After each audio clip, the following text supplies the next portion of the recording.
velika in mala začetnica.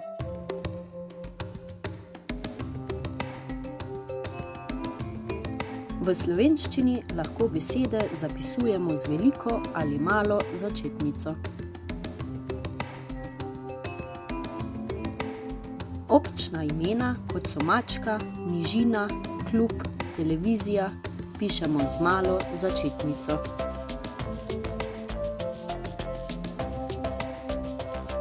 Lastna imena pišemo z veliko začetnico.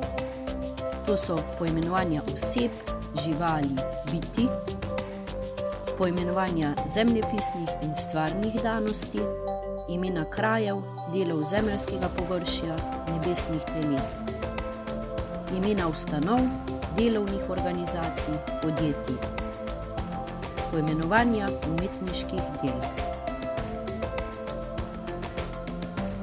Če je lastno ime sestavljeno iz več besed, prvo besedo pišemo z veliko začetnico, vse ostale besede pa z malo.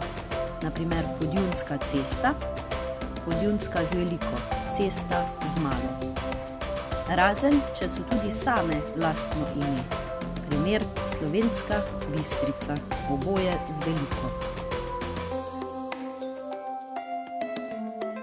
Z veliko začetnico pišemo še besede na začetku besedila in za dvopičjem pri dobesednem navedku znotraj povedi, izraze posebnega razmerja ali spoštovanja in svojilne pridevnike iz lastnih imen.